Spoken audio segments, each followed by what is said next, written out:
मुझे सभी सुख शांति व परमानंद मिलते रहे, तो भी मैं दूर नहीं। हर पल हर क्षण आपकी याद मेरे दिलो दिमाग में गूंजती रही।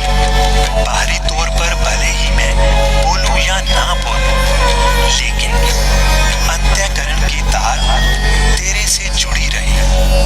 हे दाता, हे दया के सागर, मुझ पर ऐसा रहमो करम कर, ऐसी कृपा कर दे कि मुझे वो खुशियां मिले जो कभी मेरी कल्पना में भी न हो।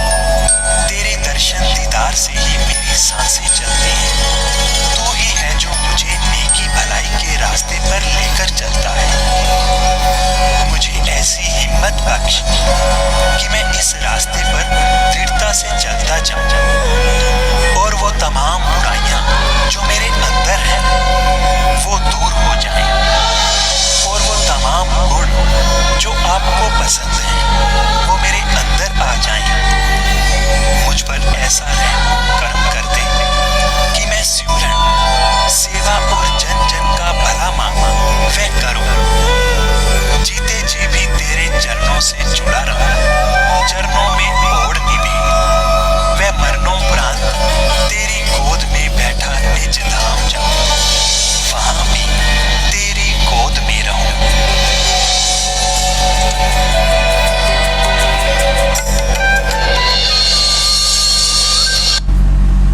धन धन सतगुरु तेरा ही आसरा, धन धन सतगुरु तेरा ही आसरा। आप देख रहे हैं फेथ वर्सेस वर्डिक्ट। मैं डॉक्टर मोहित गुप्ता इंसान, परम पूजनीय संत डॉक्टर गुरमीत राम रहीम सिंह जी इंसान के अनुयायी, उनकी सोच व उनकी सच्चाई इस faith versus verdict live campaign के जरिए हम आपके सामने रखते हैं। तो आप सभी का इस फेथ वर्सेस वर्डिक्ट के लाइव सेशन में बहुत बहुत स्वागत है जी। धन धन सतगुरु तेरा ही आसरा। तो आज हमारा टॉपिक कुछ स्पेशल है और इसलिए हमने पहले से इसके बारे में आपको जानकारी दी थी। तो उससे कुछ सवाल हैं कि जो सवाल, क्योंकि इन दिनों मैं दिल्ली गया था तो दिल्ली जाके कुछ सवाल सामने आए, कुछ चीज़ें पता चली और उस सब के बाद एक चीज़ स्टडी की बैठ के कल, और उसके बाद सोचा कि अब आपको समझाएं ये चीज़ें क्या हैं, और कुछ चीज़ें जो पंजाब से ख़ास तौर पर निकल कर सामने आ रही हैं वो भी आपके लिए जानना बहुत ज़रूरी है भी आखिर ऐसा क्या निकल के सामने आ रहा है। तो ये सब आपको जानना बहुत ज़रूरी है। तो इसमें 2-4 सवाल हमने रखे थे कि जो हमसे पूछे गए, मुझसे पूछे गए वही हो सकता है आपके मन में भी हों। सवाल था भी डेरे में किस आधार पर 45 मेंबर चुने जाते हैं। डेरा प्रबंधकों ने कैसे, मतलब पंचकुला दंगे में संगत का इस्तेमाल कैसे किया डेरा प्रबंधकों ने, और पूज्य गुरुजी को बदनाम कैसे, पूज्य गुरुजी को बदनाम व उनके नाम का इस्तेमाल करने का काम निरंतर कर रहे हैं डेरा प्रबंधक। क्या अब भी कोई असामाजिक कार्य साथ संगत के इस्तेमाल से चल रहा है। और जिस प्रकार 2017 में जब पंजाब का इलेक्शन था तो एक मोड़ मंडी पंजाब में एक जगह है, वहाँ पे बम ब्लास्ट हुआ था एक मोड़ मंडी में। तो क्या अब कोई ऐसा इस चुनाव में भी ऐसा कुछ प्लान हो सकता है, क्योंकि उस टाइम इस तरह का हुआ था। तो ये सारी चीज़ें आपको समझनी है, देखनी है, और ये सवालों पे हम चर्चा करेंगे। और एक सवाल और है वो हम चर्चा के बीच में ही लेंगे। तो कुछ जो सवाल आपके होंगे वो सवाल आपको जवाब मिल जाएगा 45 मेंबर डेरे में, क्योंकि बहुत से लोगों का ये मैसेज मेरे पास आता है कि सभी 45 मेंबर गलत नहीं हैं और सभी 45 मेंबर ऐसे नहीं हैं जैसा आप सबको ब्लेम कर देते हो, और कुछ हैं मान लेते हैं कुछ गलत हैं, लेकिन कुछ तो बिल्कुल ही नहीं है, हम उनको पर्सनली जानते हैं। तो इन चीज़ों पे हमने डिस्कशन किया और लोगों से ओपिनियन लिया, कुछ 45 मेंबरों से भी ओपिनियन लिया। जो 45 मेंबर पहले रहे हैं वो हट गए, उनका भी ओपिनियन लिया, भी उनसे भी जाना भी क्या चीज़ आपके समझ में आती थी, क्यों आपने सेवा में छोड़ दिया, कैसे कैसे किस 45 मेंबर को क्यों सेवा से हटाया गया, या वो खुद हट गए, या सेवा समिति में जो लोग थे वो सेवा से पीछे हट गए। तो ये सारी चीज़ें अलग अलग जगह से इकट्ठी करके हम आपके सामने अब मैं आज रखता हूँ। तो शुरुआत यहाँ से करें कि 45 मेंबर 3 अलग अलग कैटेगरी के होते हैं। पहले कैटेगरी उन लोगों की है जो बिल्कुल शरीफ हैं, बहुत अच्छे हैं, मतलब उनका पिताजी में 100% विश्वास है, बहुत अच्छे हैं। उनको किसी से कोई मतलब नहीं है, क्या हो रहा है क्या नहीं हो रहा है, किसी से कोई लेना देना नहीं है। बिल्कुल शरीफ हैं, उनके पास अपना पैसा भी है, अपने आप पे तौर पे वो फाइनेंशियली ठीक हैं, कुछ हद तक वो आपकी सेवा में पैसा खर्च भी कर सकते हैं, समय भी दे सकते हैं इस ग्राउंड पे। लेकिन उनमें एक चीज़ ऐसी है, वो ये कि वो डेरे के बारे में कुछ नहीं जानते हैं। डेरे की जो इंटरनल पॉलिटिक्स है या डेरे के अंदर क्या ये क्रिमिनल क्राइम चलता है, ये सब कुछ चलता है, इसके बारे में ना वो जानते हैं, ना वो जानने का इंटरेस्ट रखते हैं किसी भी स्टेज पे।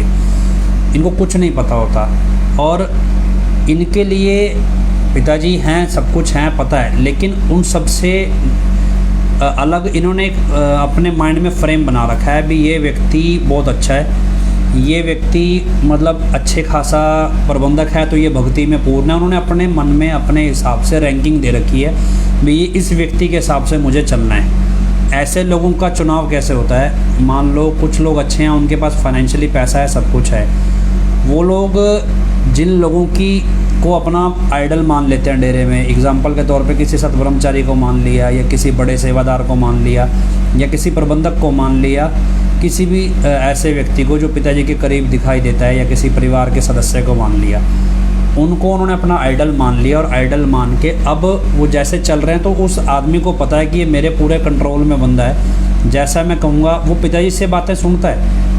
ऐसा व्यक्ति पिताजी के वचन भी सुनता है, सब कुछ सुनता है, लेकिन उन वचनों को समझता अपने उस आइडल से है। मान लो कि एग्जाम्पल के तौर पे भी राकेश दिड़बा है, भी उसको किसी ने अपना आइडल बना लिया, पिताजी से उन्होंने वचन सुने, लेकिन उसको समझना कैसे है ये बात वो राकेश दिड़बा से समझता है, ना कि डायरेक्ट पिताजी से समझता है, वो अपना दिमाग नहीं लगाता है। ऐसे लोगों को 45 मेंबर चुना जाता है जो बिल्कुल शरीफ होते हैं, उनको कोई मतलब नहीं है डेरे में क्या गलत हो रहा है क्या सही हो रहा है, उनको सिर्फ अपना वो एक आदमी दिखता है जिसकी वो उसमें रहते हैं छत्र छाया में, और उनके हिसाब से उन्होंने चलना है और कुछ नहीं देखना इधर उधर।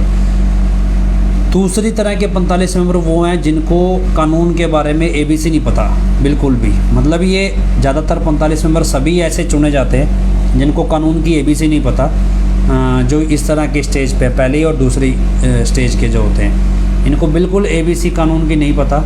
ये थोड़े लालची होते हैं दूसरे स्टेप वाले, इनको अपनी थोड़ी महत्वाकांक्षा होती है कि हमारा थोड़ा बिजनेस खुल जाए या कुछ हो जाए। ये लोग क्या होते हैं भी थोड़े से स्वार्थी हैं, ये भी वैसे ही होते हैं, अलग अलग प्रबंधकों के जंगल में फंसे होते हैं, उनको अपना सब कुछ मानना होता है, लेकिन उनको अपना स्वार्थ दिखाई देता है। ऐसे व्यक्ति के जरिए उनको कमीशनें ऑफ़र करके उनको तरीके से उनके स्वार्थ की पूर्ति करके उनको अपने हिसाब से इस्तेमाल करने के लिए 45 मेंबर दूसरे स्टेज पे चुना जाता है। ये हमारे हिसाब से इस्तेमाल होते रहेंगे, तो ज़्यादातर गिनती ऐसे 45 मेंबरों की है जो इस तरह से जिनका अपना कुछ ना कुछ स्वार्थ जुड़ा है और उस स्वार्थ को पूरा करने के लिए उसकी आड़ में वो जैसा उनको प्रबंधक कह देंगे वो वैसा काम कर देते हैं। दूसरे 45 मेंबर इस तरह के हैं। तीसरे जो 45 मेंबर हैं वो ऐसे हैं जिनको डेरे की सारी आपराधिक तंत्र के बारे में पता है भी डेरे में कैसे कैसे अपराध होते हैं, समय के साथ वो ये भी पता है भी ये कौन सा क्राइम कैसे हुआ कैसे नहीं हुआ, हर क्राइम की हर चीज़ की उनको जानकारी होती है हर स्टेज पे। तीसरे जो 45 मेंबर हैं, इसके बाद इन्हें कानून का भी पता होता है भी कैसे कानून को इस्तेमाल किया जाता है, कैसे डेरा सेटिंग करता है, कहाँ कहाँ भ्रष्टाचार से इस्तेमाल होता है पैसा, कैसा कुछ है भी प्रबंधक किस तरह से सेटिंग करते हैं, ये सारी जानकारी उनको होती है ऐसे लोगों को। ये 45 मेंबर टॉप पोजीशन पे चुने जाते हैं, बिल्कुल जो ऊपर वाले 45 मेंबर होते हैं जो आपको मेन बंदों में मिलेंगे, ये वो 45 मेंबर होते हैं तीसरी स्टेज के। अभी 3 कैटेगरी में 45 मेंबर बटे हैं, तो इस हिसाब से चुने जाते हैं। इसमें से कोई भी 45 मेंबर ऐसा नहीं है, इनके समय के साथ जिसको समझ आ जाए वो देख लेता है, भांप लेता है भी गलत हो रहा है चीज़ें, पिताजी के हिसाब से चलना है, या फिर उसको लगे भी स्ट्रेट फॉरवर्ड पिताजी कह रहे हैं और पिताजी की बात को बिल्कुल सिरे से काट दिया जा रहा है। और इस तरह से जो 45 मेंबर आते हैं उनको जब पता चल जाता है फिर वो चीज़ों को इग्नोर करते हैं या फिर वो चीज़ों से बचना चाहते हैं, फिर धीरे धीरे वो पीछे हट जाते हैं। या फिर इन सब में से कोई भी व्यक्ति जब सवाल उठा देगा, जो व्यक्ति अपने स्वार्थ की वजह से जुड़ा है वो तो सवाल कभी उठाएगा ही नहीं, लेकिन इसके अलावा जो जिसका स्वार्थ नहीं है, जो बिल्कुल अंधभगत होकर जुड़ा हुआ है, उस व्यक्ति के मन में कहीं ना कहीं सवाल आ जाता है टाइम के साथ भी, नहीं यार पिताजी कुछ और कह रहे हैं, ये बिल्कुल कंट्राडिक्टरी बोल रहे हैं, भी कहीं ना कहीं गड़बड़ है। और वो 45 मेंबर कई बार विरोध में उतर आते हैं, फिर उनको तरीके से हटा दिया जाता है। कुछ ऐसे 45 मेंबर भी हटाए गए जो हमने जिनकी लिस्ट बनाई भी वो ज़रूरत से ज़्यादा करप्ट हो गए और वो एडम ब्लॉक को करप्शन में मतलब भ्रष्टाचार में ओवर पावर कर गए। मतलब वो सिर्फ ऐसा ही नहीं है कि खुद तो खा ही रहे थे, एडम ब्लॉक को भी खिला रहे थे, लेकिन उसके ज़्यादा वो एडम ब्लॉक के ऊपर हावी होने लगे, तो इसलिए उनको भी हटा दिया गया। ये एक पैटर्न है 45 मेंबर का जो आपको पता होना चाहिए भी। इस पैटर्न पे 45 मेंबर चुने जाते हैं तो आपको समझ आ जाए भी कौन कितने सही 45 मेंबर हैं या कौन कितने गलत 45 मेंबर हैं। अब वो जो 45 मेंबर अंधभगत बने हुए हैं, अपने तरफ से पैसा भी खर्चते हैं लेकिन मैनेजमेंट के दाएं बाएं और पिताजी को सुनना नहीं चाहते, वो 45 मेंबर आप सही मान सकते हो, लेकिन ऐसे सही का क्या फ़ायदा जो गलत को मौन सहमति दिए हुए हों। तो ये चीज़ आपको 45 मेंबर के बारे में पता होनी चाहिए। इसके अलावा दूसरा कि पंचकुला दंगे में इस्तेमाल कैसे हुआ, क्योंकि अब जब कुछ चीज़ें हमें और निकल के सामने आई तो उसमें एक चीज़ बड़ी इम्पॉर्टेंट पता चली। अभी आपको अपने तरीके से समझनी है, कैसे समझेंगे आप देखिए। चीज़ें पता लगी हैं, लोगों ने बताई हैं, मैंने देखी नहीं, मैं वहाँ था नहीं, मेरी देखी हुई नहीं है।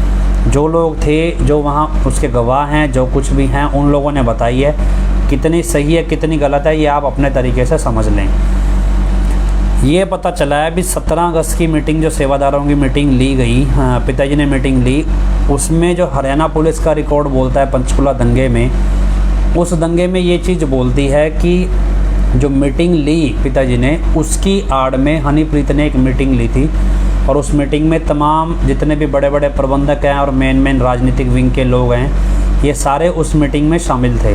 और उस मीटिंग में दंगे का प्लान बनाया गया भी कैसे दंगा करना है कैसे नहीं करना, क्योंकि उस मीटिंग में बैठे हर एक व्यक्ति को ये मालूम था कि 25 अगस्त को कोर्ट का फैसला क्या आना है। इसलिए उस मीटिंग के बाद जो हमें जानकारी मिली, उस मीटिंग में थे बिल्कुल टॉप कैटेगरी के 45 मेंबर। ये मैंने आपको 45 मेंबर का जो पैटर्न बताया है भी 1 2 3 नंबर, जो सबसे ऊपर वाले 45 मेंबर होते हैं जिनको डेरे के सारे क्राइम सिस्टम के बारे में पता है, डेरे के प्रबंधकों के जो अंदर सिस्टम जो चलता है, वो 45 मेंबर थे। और एडम ब्लॉक के लोग थे और कुछ सिक्योरिटी के लोग भी थे पिताजी के, और कुछ वो लोग भी थे जो वारदात को अंजाम देंगे, VVIP जैसे CP अरोड़ा टाइप लोग हो गए, इस तरह के लोग थे। तो ये सारे उस मीटिंग में थे। उसके बाद एक और मीटिंग हुई थी जो हमें जानकारी मिली है मुझे, वो मीटिंग राकेश दिड़बा, जगजीत और राजनीतिक विंग के लोगों ने ली थी तेरावास के पास। वो मीटिंग सारे 45 मेंबरों की हुई थी। उसमें A to Z हर एक स्टेट के 45 मेंबर 100% हाजिरी के साथ बुलाए गए थे उस मीटिंग के अंदर। जब वो मीटिंग ली गई, उस मीटिंग के बाद उस मीटिंग में चर्चा क्या थी, उस मीटिंग को उसमें पिताजी नहीं थे, उस मीटिंग में हनीप्रीत भी नहीं थी। वो मीटिंग राकेश दिड़बा के नेतृत्व में हुई थी। राकेश दिड़बा को जो नहीं जानते उनको बता दें भी दिड़बा एक पंजाब में जगह है, संगरूर में गांव है, शायद कस्बा है, तो वहाँ का रहने वाला एक सतब्रह्मचारी है जो फ़िलहाल हनीप्रीत का सबसे ख़ास आदमी है। और पहले वो पिताजी के यहाँ जैसे पिताजी का मैसेज कम्युनिकेट करने का काम भी करता था। तो वो व्यक्ति है राकेश दिड़बा, उसे डेरे का जैसे ऑलमोस्ट फंक्शनल हेड कह देते हैं। पैसे का सारा काम वही देखता था, 2 नंबर का काम, मतलब 1 नंबर में नहीं, जो ऑफिशियल पैसा आता है वो नहीं, जो अनऑफिशियल पैसे का काम सारा वही करता था। जितने भी बिज़नेस चलते हैं, फैक्ट्रियाँ चलती हैं, उन सब में कैसे लेन देन करना है, सब चीज़ें वही प्लान करता था। और बहुत सारे डेरे के एसोसिएटेड क्राइम्स में राकेश दिड़बा को मास्टरमाइंड माना जाता है आज भी। ये सबको पता है भी डेरे के नाम से या डेरे की तरफ से या डेरे के प्रबंधकों के नाम से जितने भी क्राइम 2007 के बाद अब तक के चुने देखे जाते हैं, उन सभी क्राइम्स में राकेश दिड़बा सबसे इम्पॉर्टेंट एलिमेंट है भी। उसकी मर्ज़ी के बगैर कोई क्राइम नहीं हुआ। अब वही मीटिंग राकेश दिड़बा के नेतृत्व में और राजनीतिक विंग के लोगों को ली गई और उस मीटिंग में 45 मेंबरों को एक मैसेज दिया गया था कि आपने 25 अगस्त को हर हाल में पंचकूला पहुंचना है और अपने एरिया की, अपने ब्लॉकों की, अपने स्टेट की ज़्यादा से ज़्यादा सात संगत को पंचकूला पहुंचाना है। ये बात हमें लोगों ने बताई है कि इस तरह की मीटिंग हुई है और इस मीटिंग में ये डेडलाइन दे दी गई, जो हमने पूछा कुछ अच्छे 45 मेंबरों से जो अंधभगत बने हुए हैं कि भाई तुम वहाँ क्या करने गए थे, तो बोले भी ऐसे हमारे ऊपर प्रेशर था, भी जाना ही जाना है। उसके बाद हर स्टेट में जो बिल्कुल टॉप भ्रष्ट लेवल के 45 मेंबर हैं, जैसे पंजाब में आप रामकरण को ले सकते हो या राम सिंह चेयरमैन को ले सकते हो, जगजीत एडम ब्लॉक को ले सकते हो, ऐसे ही हरियाणा में संदीप अन्नू को ले सकते हो। इस तरह के जो 45 मेंबर थे इनको लगा दिया गया सुपरविज़न पे, और ये बोल दिया गया भी जो 45 मेंबर पंचकुला नहीं जाएगा और संगत को लेकर नहीं जाएगा उसे 25 अगस्त को ही तत्काल प्रभाव से हटा दिया जाएगा 45 मेंबर की पोजीशन से भी, इसलिए आपको हर हाल में जाना है, ये बिल्कुल डेडलाइन दे दी गई। तो बहुत से 45 मेंबर तो सिर्फ इसी वजह से वहाँ गए भी, उनको ये था कि इनको 45 मेंबरों की पोस्ट से हटा दिया जाएगा।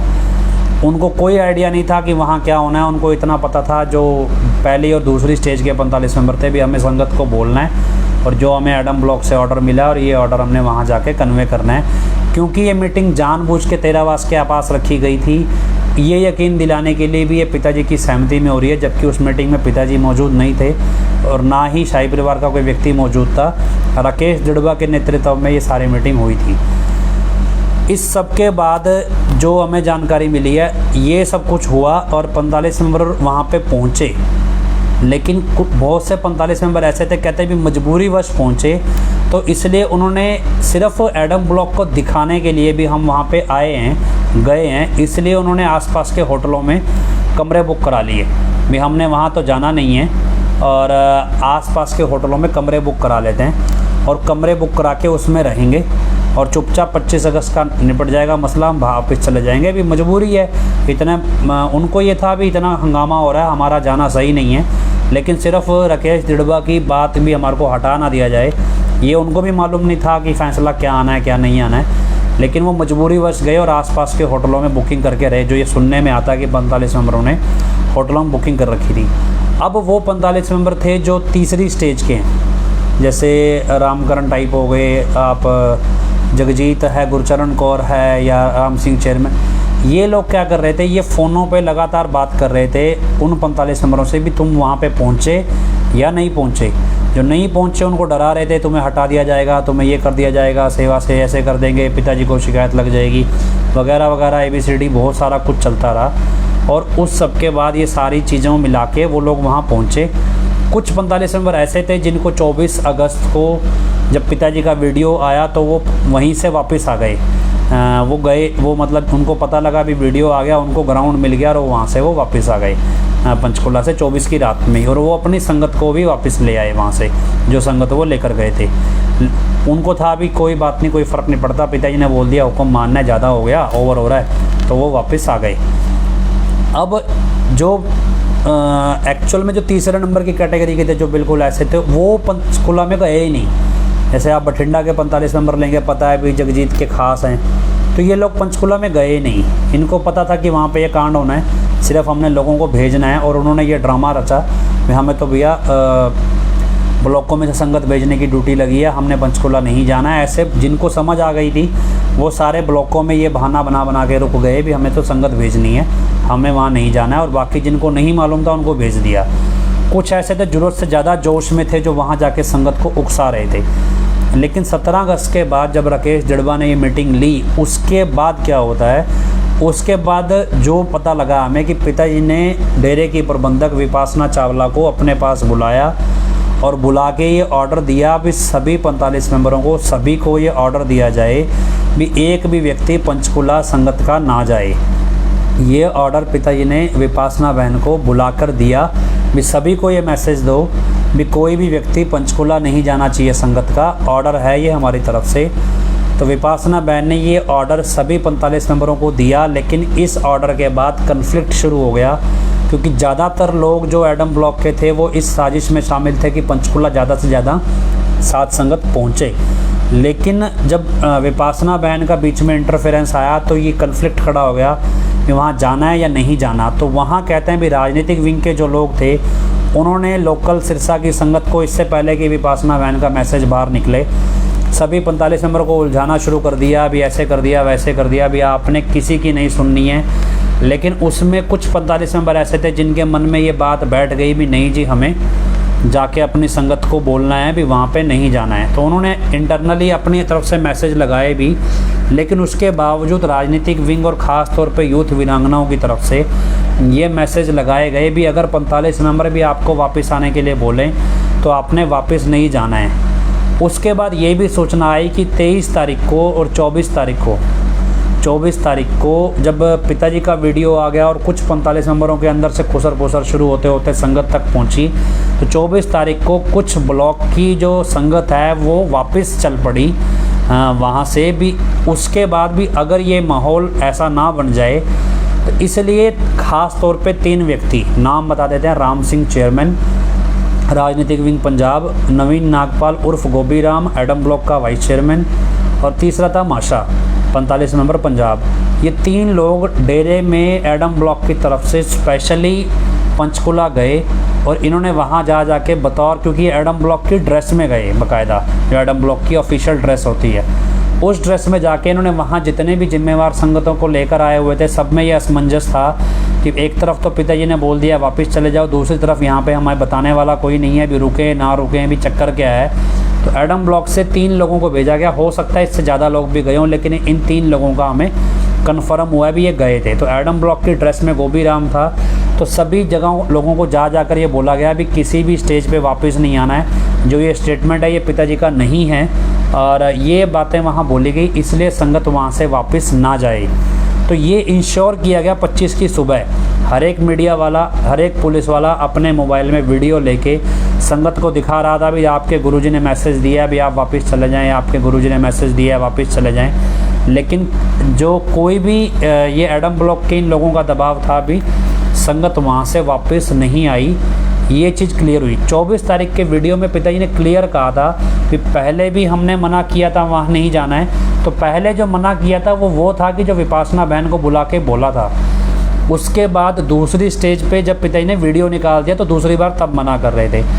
ये सब कुछ पिताजी के एंड से भी हुआ। और उसके बाद ये कहा जाता है कि जब 25 अगस्त के बाद विपासना चावला को हरियाणा पंचकुला पुलिस ने बुलाकर पूछा भाई ये सब में तुम्हारा क्या रोल है, तो उसने ये बात बता दी पुलिस को कि हमारे एंड से तो जी मना कर दिया गया था मेरे एंड से, लेकिन हनीप्रीत ने और बाकी लोगों ने लीड किया, इसलिए भी मैं उस मीटिंग में थी, लेकिन बाद में गुरुजी ने मना कर दिया था। तो मैंने ये मैसेज कन्वे किया था भी नहीं जाना है, ये पिताजी का ऑर्डर है। लेकिन बावजूद उसके हनीप्रीत और राकेश दड़वा इन सब के इन्फ्लुएंस में 45 नंबरों ने जिन्होंने भी काम किया और पब्लिक वहाँ पे आई। जब ये बात विपासना बहन की तरफ से निकली तो बड़े प्लान्ड तरीके से विपासना बहन को पंचकुला की इन्वेस्टिगेशन से बाहर कर दिया गया, क्लीन चिट करवा दिया गया।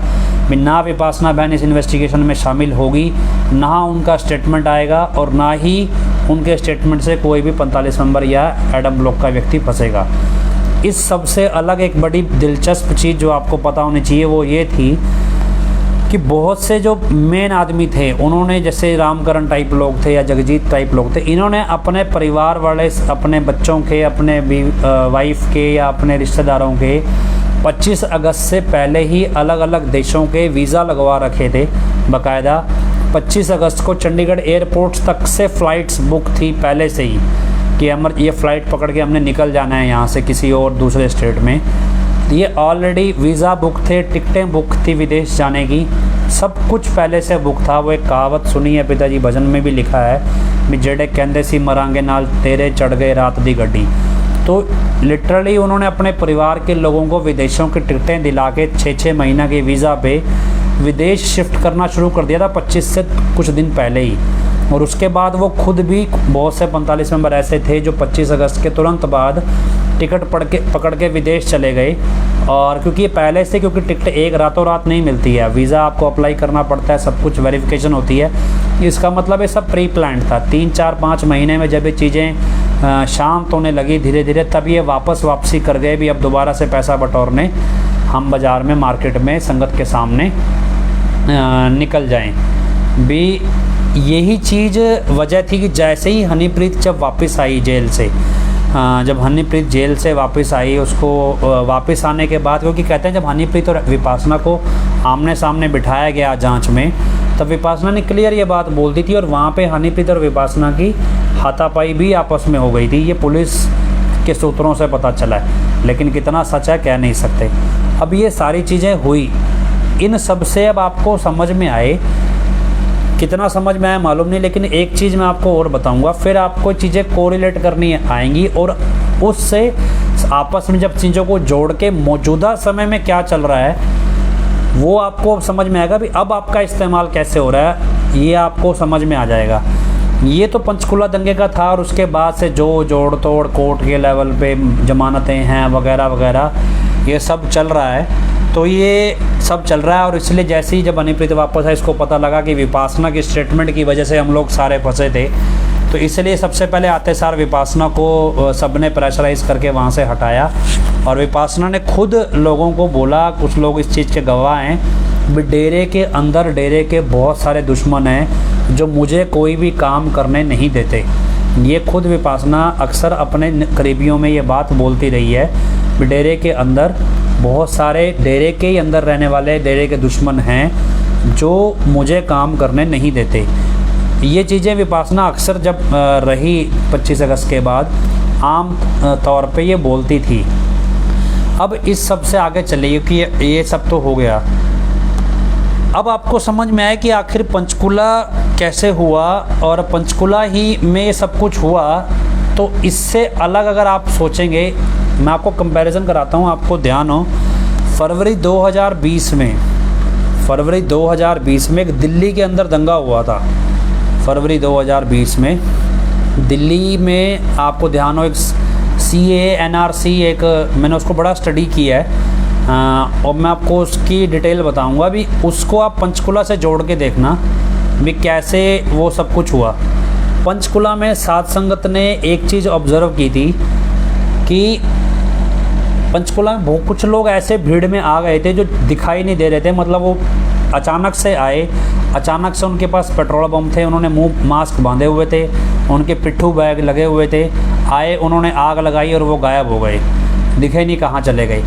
फिर लोगों ने बताया कि जो वो लोग गायब हो गए, जिन्होंने कई लोगों ने उनकी पहचान भी की, उनको वो लोग सारे कुरुक्षेत्र पीपली यहाँ के मिले, जो बताते हैं भी कुरुक्षेत्र सहारनपुर के आसपास के वो लोग वहाँ पे भी देखे गए रात को जब वो चले गए वहाँ से। मतलब ये एक अनवेरीफाइड सोर्स है, लेकिन सुनी सुनाई बातें हैं कि, लेकिन ये माना गया कि कुछ लोग इस तरह के आए अचानक से भीड़ में, उन्होंने ट्रिगर कर दिया दंगे को, पंचकुला को, और उसके बाद वो गायब हो गए। और फिर उसके बाद उस ट्रिगर में आगजनी हो गई, बाद में फायरिंग हुई, सब कुछ हुआ। तो ये सब कुछ हुआ और वीडियोस भी निकल के सामने आए भी पार्किंग लॉट में खड़ी गाड़ियों को पुलिस की वर्दी में लोग तोड़ फोड़ रहे हैं या उस तरह से हो रहा है। ये बिल्कुल ये पैटर्न दिखाई दिया। इसके पैरेलल मैंने दिल्ली के जो दंगा हुआ 2020 फरवरी में उसको स्टडी किया। उसको स्टडी करने के बाद और पंचकुला को जब आप स्टडी करते हो तो आपको बहुत सारी चीज़ें समानताएं दिखती हैं। वो कैसे दिखती हैं कि एक प्रोटेस्ट है, एक धरना प्रदर्शन चल रहा था शाहीन बाग में उस टाइम पे, और उस धरना प्रदर्शन को लेडीज़ लीड कर रही थी और बहुत कोशिश की जा रही थी, दिसंबर से लगा था वो, दिसंबर 2019 से भी इस धरने को ख़त्म किया जाए। उसके बाद अचानक से क्या होता है, अभी 23 फरवरी 2020 को जो भीम आर्मी है वो भारत बंद का ऐलान करती है कि 23 फरवरी 2020 को भीम आर्मी एक भारत बंद करेगी। अब भारत बंद का ऐलान हो गया और उस भारत बंद की और जो शाहीन बाग वाला धरना, जो CAA और NRC के खिलाफ धरना चल रहा था, तो जाफराबाद दिल्ली के एरिया में CAA NRC के नाम पे और भारत बंद के नाम पे एक बिना लीडरशिप का एक धरना लगा दिया गया मेट्रो स्टेशन पे। और उस धरने से करते करते आसपास की रोड ब्लॉक हो गई। लेकिन उस धरने को लगाने वाला व्यक्ति कौन था ये नहीं मालूम, लेकिन वो धरना लगा, वहाँ भीड़ बढ़ती चली गई। उधर से दूसरे पक्ष जो आ गया उसमें ये समझ में नहीं आया भी ये धरना भारत बंद के नाम पे लगाया या फिर CAA NRC को लेकर लगाया। बस वहाँ पे आज़ादी आज़ादी के जैसे वो JNU वाले टाइप के नारे लगाए जाने लगे वहाँ पे। करते करते दूसरा पक्ष था जो, क्योंकि ज़्यादातर उस प्रोटेस्ट में मुस्लिम शामिल थे, हालांकि वो भीम आर्मी की कॉल थी, उसमें मुसलमान का होने का मतलब नहीं था, लेकिन वो मिला जुला था, उसकी कोई स्पेसिफिकेशन नहीं थी। दूसरी तरफ से जो हिंदूवादी लोग थे या उस मेंटालिटी के थे, उन्होंने, जैसे कपिल मिश्रा एक नेता था, उसका स्टेटमेंट आया, सब कुछ हुआ।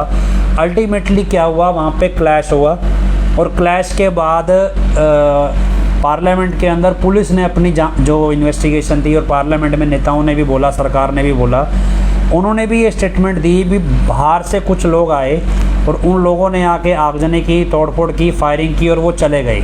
तो इवन देश के होम मिनिस्टर ने पार्लियामेंट में ये बात बोली भी 300 लोग यूपी से आए थे जी, दंगा करके चले गए, गायब हो गए, और बीच में 40-50 लोग, 50-60 लोग वहाँ पे मारे भी गए, और बहुत बुरी तरह मारे गए, बहुत सारे लोग इंजर्ड भी हुए।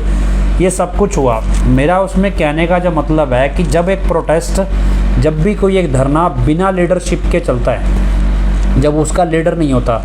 अब इसकी तुलना में आज आप किसान आंदोलन को अगर समझना चाहें तो किसान आंदोलन में लीडर हैं, आपको संयुक्त किसान मोर्चा दिखाई देता है या किसान एकता मोर्चा दिखाई देता है। हाल ही में चंडीगढ़ में उनका एक धरना था, थोड़े दिन पहले उनको एक मेमोरेंडम देना था, क्योंकि जब, मेरा समझाने का मतलब है, जब आपको लीडरशिप मिलती है ना उसमें, उस धरने में, तो लीडरशिप की जिम्मेदारी होती है कि मुझे जिम्मेदारी से इसे, और वो अगर मिलावट ना हो उस लीडरशिप में, तो जिम्मेदारी से वो उस चीज़ को समझती है और उसको पता है कि जो लोग धरने में आए हैं मुझे इनकी संभाल भी करनी है और इनका गलत इस्तेमाल नहीं होने देना है। चंडीगढ़ के अंदर थोड़े दिन पहले बड़ा अच्छा खासा धरना प्रदर्शन था इसको लेकर, वहाँ पे गवर्नर को मेमोरेंडम देना था, और मेमोरेंडम देने जब किसान नेता निकले तो उनको एक्सपेक्टेड था 4 से 5 हज़ार लोग आएंगे, लेकिन वहाँ पे 50 से 60 हज़ार लोग आ गए।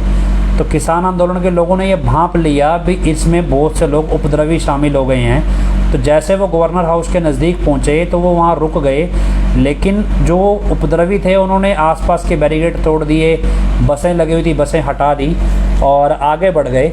वहीं किसान आंदोलन के जो नेता थे, बलबीर राजेवाल नाम था शायद उनका, उन्होंने बड़ी समझदारी दिखाई और समझदारी से उन्होंने वहीं वो मेमोरेंडम पुलिस वालों को ही दे दिया और उन्हीं के माइक से घोषणा कर दी भी हमने मेमोरेंडम दे दिया, अब यहाँ से वापस चलो। तो जो एक्चुअल प्रोटेस्टर थे वो तो वापस हो गए, लेकिन जो उपद्रवी थे वो आगे बढ़, उनका प्लान था आगे बढ़ने का, तो बाद में वहाँ लाठीचार्ज हुआ, बहुत कुछ हुआ, न्यूज़ में आप सभी के सामने वो चीज़ें हैं। कहने का मतलब, जैसे जाफराबाद दिल्ली में हुआ, प्रोटेस्ट का कोई लीडर नहीं था, ऐसे ही जब प्रोटेस्ट का कोई लीडर नहीं होता या फिर एक प्रोटेस्ट चल रहा होता है लीडरशिप में, उसको क्रैक करने के लिए दूसरा प्रोटेस्ट खड़ा किया जाता है पैरेलल, और उसमें दंगा करवाया जाता है ताकि इसको डिस्ट्रैक्ट किया जा सके। ये आमतौर पे पैटर्न है, और किसान आंदोलन एक सबसे ज़्यादा लंबा सस्टेन करने वाला आंदोलन हो चुका है देश का। अब तक का भी इतना लंबा आंदोलन यूजुअली कभी इंडिया में चला नहीं है। लेकिन अब आज की स्टेज में आपको समझना है कि एडम ब्लॉक क्या कर रहा है इस सब में, क्योंकि हमारा मकसद, हमें तो कोई मतलब नहीं है भी इस चीज़ों से। किसान अपना प्रोटेस्ट कर रहे हैं तो हमारा किसानों को समर्थन है, वो अलग तरह से है भी, ठीक है जी, उनके कानून है, पर मैं खुद किसान नहीं हूँ, तो हमारा किसानों वाला मुद्दा हमारा मुद्दा नहीं, हमारे लिए गुरु प्रायोरिटी है। लेकिन अब आपको समझना है भी एडम ब्लॉक कैसे इस्तेमाल कर रहा है। एक नई खबर है मार्केट में, बाज़ार में, संगत में बड़े ज़ोर शोर से ख़ास तौर पे पंजाब में फैलाई गई है। वो खबर ये है भी सलावतपुरा डेरा को उड़ाने की धमकी आई है। इसको, ये मेरे को सुनने में पंजाब के कई लोगों ने बताया है कि ये पंजाब की साध संगत में जगह जगह मीटिंग्स ली गई हैं, और मीटिंग्स लेके ये बात, एक माशा नाम का 45 मेंबर है जो मीटिंगों में ये बात बोल रहा है कि 15 से 45 साल के लोगों को मीटिंग में बुलाया जाता है, 15 से 45 साल के आदमियों को, ख़ास तौर पे महिलाओं को नहीं बुलाया जाता। और उस मीटिंग में ये जानकारी दी जा रही है, ये आप बड़ा गौर से सुने, और जो भी सुन रहे हैं और जितने भी आपके पंजाब में संबंधित हैं, करीबी हैं, सत्संगी हैं, उन सबको मेरी तरफ से ये मैसेज ज़्यादा से ज़्यादा आप पहुँचा दें। आप अपने दिमाग से काम लीजिएगा कि क्या हो रहा है और कैसे होता है। मैंने आपको पंचकुला दंगा और दिल्ली दंगे का एग्जाम्पल इसीलिए दिया क्योंकि पंचकुला दंगे में भी जो संगत खड़ी हुई थी उनका भी वहाँ पे कोई लीडर नहीं था। दिल्ली में जब दंगा हुआ उनका भी कोई लीडर नहीं था। अब एक नया प्रोटेस्ट खड़ा किया जा रहा है प्लान्ड तरीके से एडम ब्लॉक की तरफ से, जिसकी कोई ज़रूरत नहीं है और जिसकी कहानी बनाई गई है, और क्या उसमें साध संगत का इस्तेमाल हो सकता है या नहीं हो सकता, ये आपको समझना है। आपके बच्चे, आपके घर के जो आदमी हैं या जो भी लोग हैं, किसी भी तरह से जाने अनजाने ऐसी चीज़ों का शिकार ना बने, मूर्ख ना बने, और अपनी समझदारी से इन चीज़ों में को देखें और समझें। तो समझिए, खबर ये है कि सलावतपुर डेरा को उड़ाने की धमकी आई है। फॉर्मल तौर पे इसकी एक पुलिस थाने में कंप्लेंट दे दी गई है, दिखावे के तौर पे, हाँ जी धमकी आई है।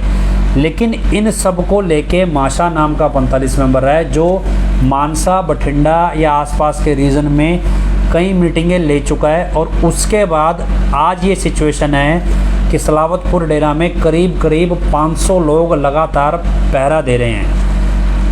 ये चीज़ आपको समझनी है, बार बार मैं आपको रिपीट कर रहा हूँ, इसको थोड़ा गौर से लीजिएगा। कमेंट्स पे अभी ध्यान ना दें, लेकिन जो चीज़ आपको सुननी है, समझनी है, वो समझें। एक बार जो भी है, आप कमेंट्स को बिल्कुल, कोई कुछ भी बोल रहा है आप इग्नोर कर दें, लेकिन आप सिर्फ गौर से सुने, समझ लें। ये कोई मजाक नहीं है, ये एक सोचा समझा प्लान है जो एग्जीक्यूट हो रहा है, और बड़े सफाई से हो रहा है। क्योंकि 2017 में आपको ध्यान हो, पंजाब इलेक्शन से कुछ दिन पहले ही एक बम ब्लास्ट हुआ था गाड़ी में, और उस बम ब्लास्ट में डेरे में पंडाल समिति के प्रबंधक का अपना पोता भी जिंदा जल गया था, मतलब मौत हो गई थी उसकी। आप सोचिए कि जब एडम ब्लॉक पैसे के लिए, अपनी राजनीति के लिए, अपने स्वार्थ के लिए अपने ही समिति के प्रबंधक के पोते को भी जिंदा जलाते समय सोचता नहीं है, तो आपके घर के पुरुषों का या आपका या आपके बच्चों के बारे में वो सोचेगा। इस पर कल्पना मत कीजिए कि वो आपके लिए कुछ भला सोच लेंगे। अब ये कल्पना कीजिए भी, अगर क्या वास्तव में सलावतपुर डेरा को धमकी आई है, तो सच कहूँ ने इस खबर की पुष्टि की है? क्या मीडिया में प्रेस कॉन्फ्रेंस करके ये न्यूज़ दी गई है? कुछ नहीं दिया गया। फॉर्मल तौर पे चुपचाप गुपचुप तरीके से पुलिस को एक कंप्लेंट दे दी गई है, भी एक धमकी आई है, दैट्स इट। इसके बाद उस धमकी को ग्राउंड बना के माशा नाम का 45 मेंबर, हो सकता है और भी हों, तो वो 45 मेंबर जा के 15 से 45 साल के आदमियों की मीटिंग ले रहे हैं, भी डेरे के अंदर आपको पहरा देना है, और वो पहरा आपको देना है ताकि डेरे पे हमला होने वाला है। अब यहाँ से आपको स्पष्ट करना होगा कि वास्तव में हमला होने वाला है भी या नहीं। कुछ चीज़ें मैं आपको दोबारा से समझाता हूँ जो मेरे साथ भी घटित हुई हैं, हमने खुद आंखों से देखी हैं। 25 अगस्त के टाइम पे क्या है कि 22 और 23 अगस्त को हमारे ब्लॉक में भी ऐसे ही 45 मेंबर आए थे, और उन 45 मेंबरों ने बोला भी हमारे ब्लॉक की ड्यूटी है भी शाह मस्ताना जी धाम पे, क्योंकि मेरे घर के बिल्कुल सामने ही शाह मस्ताना जी धाम है हमारे ब्लॉक के, तो हम शाह मस्ताना जी धाम में पहरा देना है आपको। और हम 22 अगस्त को वहाँ गए तो क्या हुआ कि हमारे को डंडे पकड़ा दिए गए मोटे मोटे, भी आपको पहरा देना है। अब क्या हुआ कि उस पहरे में लड़के थे, अब हमें ये नहीं मालूम था कि आखिर इस सब में डेरे को खतरा किससे है। मतलब हम इतना एक्स्ट्रा ऑर्डिनरी जो पैसा जो पहरा दे रहे हैं, जो सिक्योरिटी मतलब ड्यूटियां दे रहे हैं, भी पहरा लगाया हुआ जगह जगह गेट पे, दीवारों पे छुप के जगह जगह इस तरह से डंडे लेके पहरा दे रहे हैं। वास्तव में ये पहरा किससे बचाने के लिए है? भी आक्रमण कौन करने वाला है? भी ऐसा कौन सा आक्रमण होने वाला है? लेकिन हो कुछ नहीं रहा था। वास्तव में जब वो डंडे लेके लड़के घूमते थे, उसी दौरान इंटेलिजेंस की गाड़ियां भी घूमती थी, और वो बाकायदा उन डंडे लेके चलने वाले लोगों की वीडियोग्राफी करती थी, भी कौन कौन से लोग कहाँ कहाँ पहरा दे रहे हैं, कैसे कैसे डंडे लेके चल रहे हैं, बाकायदा उन सब की वीडियोग्राफी होती थी, पूरा रिकॉर्ड तैयार होता था। ये इंटेलिजेंस का अपना काम है, उनको करना ज़रूरी है। लेकिन हमें ये समझ में नहीं आया, जब मुझे 2, 22 या 23 या 24 तारीख को बोला गया भी कुर्बानी समिति में नाम लिखाओ, मुझे लगा कुछ गड़बड़ है, तो मैंने बोला भी हम तो डॉक्टर आदमी भैया, हम तो इलाज करना जानते हैं, लड़ना तो नहीं जानते हैं, तो इसलिए अगर कोई चोट फिट लगेगी तो उसमें तो अपनी सेवाएं दे सकते हैं इलाज करने में, लेकिन कुर्बानी समिति जैसे वाले उसमें हम अपना काम भी हम नहीं लिखवा सकते, हमारा मतलब हम नहीं लिखवा सकते। तो वहाँ से मैं पीछे हट गया। लेकिन उस दौरान जितने भी मेन लोग थे जिन्होंने उस टाइम मेन गेट के बाहर ख़ास तौर पे सड़कों पे पहरा दिया, वो सारे लोग 25 अगस्त के बाद एक एक करके पुलिस ने अरेस्ट किए, सबके ऊपर मुकदमा बना, सबके इंटेलिजेंस रिकॉर्ड थे। और बाद में क्योंकि जो लोग इतने डेस्परेट थे वो उस टाइम पे सड़कों पे भी मौजूद थे, हज़ारों की तादाद में थे वो, और इतने सब पे मुकदमे दर्ज हुए। किसी ने फिर सेटिंग करी, उसमें क्या होता है कुछ पे दर्ज होते हैं, कुछ को डरा धमका के पैसा वसूल लिया। भ्रष्टाचार भी बहुत होता है कि नहीं जी तुम्हारे पे मुकदमा दर्ज हो जाएगा तो बचना है तो पैसा दे दो। तो ये सारी चीज़ें चली। यही चीज़ आपको सलावतपुरा में समझनी है भी क्या सलावतपुरा में आपको ये बताया गया कि वास्तव में खतरा किससे है? क्या आपको ये पता है कि वास्तव में खतरा किससे है? ये नहीं बताया गया। जब आपको ये पता ही नहीं है कि खतरा किससे है तो आप पहरा किससे दे रहे हैं? जो धमकी आई है उस धमकी का मजमून आपको दिखाया गया है भी धमकी का मजमून क्या है, भी क्या धमकी आई है, क्या उसका रिकॉर्ड है? क्यों आम खुले तौर पे साथ संगत में ये बात या मीडिया में ये बात नहीं कही गई? क्यों ओपन तौर पे पुलिस से प्रोटेक्शन सिक्योरिटी एक्स्ट्रा नहीं मांगी गई? जो पुलिस है, फोर्सेस हैं, सब कुछ है। तीसरा भी इस सब के बाद अब क्या है, अब तो कोई मसला डेरे से डायरेक्ट जुड़ता नहीं है, तो फिर अचानक से ये प्रोटेस्ट क्यों? भी अचानक से ये 500 आदमी रोज़ाना शिफ्ट बदल के बार बार 2 शिफ्ट में 3 शिफ्ट में सलावतपुर डेरा में क्यों बुलाया जा रहा है? ये आम तौर पे चल रहा है। और उसके बाद वहाँ पे फिर आपको लंगर देना है, ये देना है, वो देना है, ये सब चीज़ पैरेलल प्लान हो रही है। इस सब से हटके अब आपको समझना क्या है कि अगर मान लो आपको लगता है कि वास्तव में वहाँ खतरा है, तो पहली बात, क्योंकि ज़्यादातर ये उन्हीं लोगों को सिलेक्ट किया जाता है जिन लोगों को अपराध की भाषा नहीं मालूम है। मतलब आप जोश में चले जाएंगे सेवा के नाम पे, लेकिन आपको नहीं मालूम है। जो रिटायर्ड पुलिस वाले होते हैं या रिटायर्ड फौज के लोग होते हैं, ख़ास तौर पे थोड़ा सूबेदार लेवल के, बिल्कुल सिपाही रैंक के नहीं, सूबेदार लेवल के में इस तरह के कैडेट्स होते हैं। रिटायर्ड साथ संगत में बहुत हैं, रिटायर्ड पुलिस वाले भी हैं। उनको मालूम होता है कि अपराध की भाषा कैसे होती है, कैसे धमकी आती है, कैसे सरकार प्रोटेक्शन देती है, ये सब कुछ उन्हें पता है। लेकिन आपकी उस भीड़ में जो आप वहाँ पहरा देंगे या दे रहे हैं, उस भीड़ में ऐसा कोई भी शामिल नहीं होगा, ये हम गारंटी के तौर पे बोलते हैं। दूसरा, इस पहरा देने के कॉन्सेप्ट में आपका कोई भी प्रबंधक वहाँ आपको दिखाई नहीं देगा जो वास्तव में घोषणा करे पुलिस के लेवल पे, सरकार के लेवल पे भी, हाँ जी मैं इस डेरे का प्रबंधक हूँ और मेरे नेतृत्व में ये 500 व्यक्ति यहाँ पे बैठा है। तो ये चीज़ आप ध्यान रखें। और 9 लोगों का, 9 या 10-11 लोगों के नाम हैं। वो नाम अगर अवतार जी इसमें ये देख रहे हैं ये प्रोग्राम लाइव, अवतार जी चीका वाले, तो उनको वो नाम मैंने लिख के भेजे थे व्हाट्सएप पे 11 लोगों के। अवतार जी अगर आप देख रहे हैं तो वो नाम आप कॉपी पेस्ट करके ज़रा कमेंट्स में डालें। अवतार सिंह जी चीका वाले अगर देख रहे हैं, नहीं भी देख रहे हैं तो कोई उनको वो कर दो, मैसेज कर दो। तो ये सारा चीज़ है। अब आपको समझना है भी अगर आप वहाँ बैठे हैं तो आप ये पुष्टि करें, क्लियर करके चलें, क्योंकि पंचकुला में भी संगत का कोई लीडर नहीं था। और वहाँ पे जब लोग गिरफ्तार हुए वो ये बयान दें तो कैसे दें भी किस व्यक्ति ने हमारे को भेजा, कौन हमारे ब्लॉक का जिम्मेवार हमें यहाँ लेकर आया। सब नीचे गोलमाल हो गया और 45 मेंबरों का नाम ना आया, इसलिए आपको प्रसाद तक पहुँचाया गया। इसी तरह सलावतपुरा में काम ना करें भी। आप अगर कर रहे हैं, आपको लगता है भी यार मोहित झूठ बोल रहा है, वास्तव में डेरे को धमकी आई है, हमारे को प्रोटेक्शन देनी है, तो आप अपना स्टैंड क्लियर करके चलें भी ये हमारा प्रबंधक है। आप अपने लोकल थाने में बोलें भी मुझे मालूम नहीं है, हमारे डेरे से ऑर्डर आया है भी हमें वहाँ पहरा देने जाना है, और अगर कोई ये हमारा जिम्मेवार है जिसके कहने पे हम यहाँ पहरा दे रहे हैं। अपने रिकॉर्ड को पुलिस में क्लीन रखें ताकि कल को अगर 19-21 वास्तव में कुछ ऐसा प्री प्लान्ड है या कुछ है तो पुलिस आपको ना पकड़े। जब आपको पकड़े तो आप बता सकें कि मैं पुलिस को इन्फॉर्म करके चला हूँ कि मैं यहाँ पहरे पे बैठ रहा हूँ, मुझे इतनी ही जानकारी है और इस आदमी ने मुझे पहरे पे बिठाया है। तो वो 11 नाम आप याद रखें। कुछ मैं आपको बता देता हूँ। एक जगजीत बठिंडा है, दूसरा एक छिंदरपाल है, राजनीतिक विंग में बठिंडा के आसपास का ही व्यक्ति है। राम सिंह चेयरमैन है, ये भी राजनीतिक विंग का व्यक्ति है। चौथा माशा है, माशा जो 45 नंबर है ये भी है। और 5वां गुरचरण कौर नाम की लेडी है और उसकी कुछ सहयोगी बहनें हैं, ये है। छठे तौर पे राकेश दिड़बा है। 7वां गोभी राम होगा। 8वां हनीप्रीत को लेकर चलें। 9वां मोहनलाल को लेकर चलें। 10वां डॉक्टर PR नैन को लेकर चलें।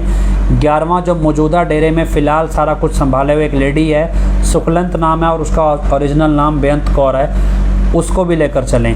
और एक पुष्पा नाम की लेडी है उसको भी। ये तमाम लोगों के नाम आप डिस्क्लोज़ करके चलें जब भी आप इस तरह की ड्यूटी पे आएँ। ऑफिशियल तौर पे कहीं भी सरकारी रिकॉर्ड में ये बात चढ़ा दें। अगर आप सलावतपुर डेरा में इस तरह की धमकी की खबर को लेके भी डेरे को उड़ा दिया जाएगा और आप पहरे पे वहाँ जा रहे हैं या सब कुछ कर रहे हैं, तो ये सब कुछ आपको करना है। ये कोई झूठ नहीं है, मजाक नहीं है कि आपको लग रहा है ये मजाक है। ये वास्तव में सलावतपुर डेरा में हो रहा है। जो पंजाब के लोग हैं वो वहाँ जानते हैं भी ये सब कुछ है, और इसलिए किसी को इसमें कहीं डाउट नहीं होना चाहिए, क्योंकि बहुत से पंजाब के लोगों ने फ़ोन करके बोला है हमें ये चीज़ पता है। अब क्या है कि आपको पैरेलल चीज़ बता दें भी, एक तरफ किसान आंदोलन चल रहा है और दूसरी तरफ अब ये हो क्यों रहा है ये भी आपको समझना पड़ेगा। एक तरफ किसान आंदोलन चल रहा है जो बिल्कुल अलग है, इंडिपेंडेंट है। दूसरी तरफ क्या है भी 1 जुलाई से जो एक बरगाड़ी मसला है, बरगाड़ी मसले में 1 जुलाई से पंजाब के अंदर एक नया प्रोटेस्ट शुरू हो रहा है बरगाड़ी मसले को लेकर, कि बरगाड़ी कांड जो हुआ था उसमें इंसाफ की मांग को लेके सिखों की तरफ से प्रोटेस्ट शुरू हो रहा है कि भी गिरफ़्तार किया जाए, ओरिजिनल दोषी जो भी हैं उनको गिरफ़्तार किया जाए, पकड़ा जाए और एक केस सॉल्व किए जाएं। उसके बाद तीसरा जो पैटर्न है वो क्या भी डेरा बिना मतलब इसमें अपना एक अलग से राग अलापने लगे हैं भी डेरे के प्रबंधक के सलावतपुरा में धमकी आई है। इस सब से हट के आपको एक और चीज़ समझनी है, वो ये कि आखिर ये किया क्यों जा रहा है। क्योंकि याद हो आपको थोड़ा टाइम पहले हमने बरगाड़ी को लेके एक प्रेस कॉन्फ्रेंस की थी और उस प्रेस कॉन्फ्रेंस में बाकायदा 4 लोगों के पोस्टर जारी किए थे। 3 लोग वो हैं जिसके खिलाफ पंजाब पुलिस पंजाब कोर्ट से वारंट निकले हैं, प्रदीप कलेर, संदीप बरेटा और हर्ष धूरी। तो ये 3 लोग हैं। ये 3 लोग वो हैं जो दूसरे नंबर की कैटेगरी के 45 मेंबर थे और फिर तीसरे नंबर की कैटेगरी तक पहुंच गए। मतलब ये जब डेरे में आए तो ये जुनूनी थे, ये पिताजी से ज़्यादा डेरे के आसपास रहने वाले प्रबंधकों को अपना सब कुछ समझते थे। इनके अपने निजी स्वार्थ थे, उस निजी स्वार्थ के चक्कर में ये 45 मेंबर बन गए और प्रबंधकों की उंगलियों पर नाचते रहे, क्योंकि उम्र कम थी, मैच्योर नहीं थे और अपराध की दुनिया को बिल्कुल नहीं जानते थे। इसलिए ये ज़्यादा इनको हाईलाइट किया, जबकि पीछे से कठपुतलियों पे नचाने वाले राकेश जड़वा जैसे, हनीप्रीत जैसे लोग थे, सीपी अरोड़ा और जगजीत जैसे लोग थे। इन लोगों का इस्तेमाल किया और बाद में आज अपराध में इनका नाम आता है। एडम ब्लॉक को पता है भी जिन 11-12 लोगों का मैंने आपको नाम बताए हैं, ये एडम ब्लॉक जानता है भी अगर ये 3 लोग पकड़े गए या ये 3 लोग पुलिस पकड़ लेती है तो वो उनको नचाने वाले लोगों के नाम पुलिस को सबको बता देंगे और उसके बाद ये तमाम सारी फ़ौज वहाँ पे जेल में चली जाएगी। अब अपने आप को बचाने के लिए जो वो 12 लोग हैं वो खुद को बचाने के लिए इन 3 लोगों को बचाना चाहते हैं। इन 3-4 लोगों को बचाने के लिए, क्योंकि अल्टीमेटली लास्ट में सबका मास्टरमाइंड राकेश जड़वा है, ये सारे जानते हैं, ये बोलता कोई नहीं है, समझते हैं, सब समझते हैं। अब इन सब को बचाने के लिए एक नया ड्रामा खेला गया है, अभी डेरे को धमकी आई है पहरा दो। वास्तव में ये एक तरीके से अपनी सिक्योरिटी प्लान है। और एक नाम मैं भूल गया, वो है सलावतपुर डेरे का प्रबंधक जोरा सिंह। ये नाम आप एक इम्पॉर्टेंट तौर पे याद रखें। जोरा सिंह सलावतपुर डेरे का प्रबंधक है। ये एक बहुत इंपॉर्टेंट एलिमेंट है, इस आदमी को आप नहीं भूलिएगा। ये बहुत सारी चीज़ों का बहुत कुछ ज्ञाता है, तो ये भी नाम याद रखिएगा। अब इस सब से हटके इन्होंने एक धरना प्लान करना है किन लोगों को बचाने के लिए। एक तरफ से बरगाड़ी में दोषियों को पकड़ने की मांग है, दूसरी तरफ से धमकी के नाम की एवज में पैरेलल धरना डेरे में लगाया जा रहा है, सलावतपुर डेरे में एक तरह से, ताकि उस बरगाड़ी के धरने को काउंटर किया जा सके। और कल को कभी भी, क्योंकि हम जो डेरा में एडम ब्लॉक जो धरना प्लान कर रहा है, जो इस तरह का पैरा प्लान कर रहा है, वो बिना लीडरशिप के होगा, इसलिए दंगे के चांसेस डेरे की संगत के साथ ज़्यादा पनपेंगे। और धमकी की, क्योंकि पहले से ग्राउंड बना रखा होगा तो प्रबंधकों को बच के निकलना आसान हो जाएगा। ये कानूनी तौर पे अपराध की भाषा है, ये आपको अगर नहीं समझ में आती है, इसलिए मैंने एग्जाम्पल के तौर पे पहले आपको पंचकुला दंगा और फिर दिल्ली दंगा बताया। अभी इसी पैटर्न पे दंगे आम तौर पे होते हैं और ये चीज़ बहुत से इंटेलिजेंस को भी अप्रीहेंशन है। अभी पंजाब में जिस तरह से पिछली बार बॉम्ब ब्लास्ट करा के इलेक्शन को इन्फ्लुएंस करने की कोशिश की गई, एडम ब्लॉक इस बार भी कोई ना कोई ऐसा काम कर सकता है, क्योंकि जितने भी बॉम्ब ब्लास्ट करने वाले लोग हैं, पंचकुला दंगा करने वाले मास्टरमाइंड हैं और पंचकुला दंगे में फ़रार लोग हैं और बरगाड़ी के फ़रार लोग हैं, 2010 में बस कांड के लोग हैं, ये सारे लोग आम तौर पे फ़रार हैं या जमानत पे बाहर हैं। एक सबसे इम्पोर्टेंट चीज़ आपको लगे कि माशा ही क्यों सबसे ज़्यादा हाईलाइटेड है इस केस में, वो ही ये सब कुछ क्यों कर रहा है, इससे आपको ये समझना है भी इसलिए ये माशा ये सब कुछ कर रहा है क्योंकि जब बरगाड़ी कांड की जांच की शुरुआत हुई तो बुर्ज जवाहर सिंह वाला में गुरदेव सिंह नाम के प्रेमी की हत्या हुई थी। उसके धरने में सबसे ज़्यादा जोर अगर किसी ने लगाया था तो वो लगाया था महेंद्रपाल बिट्टू ने, क्योंकि महेंद्रपाल बिट्टू शायद भांप गया था भी अगली हत्या मेरी हो सकती है। शायद वो जानता था कि मेरा उसमें कहीं ना कहीं कुछ हद तक हाथ है, इसलिए मेरी हत्या भी हो सकती है। और वही हुआ जैसा उसने पुलिस प्रोटेक्शन भी मांगी और पुलिस प्रोटेक्शन उसे मिली नहीं और उसकी हत्या हो गई जेल के अंदर। महेंद्रपाल बिट्टू की जब हत्या हुई तब जगजीत राम सिंह चेयरमैन और गुरचरण कौर ने धरना लगाया बहुत बड़े स्केल पे।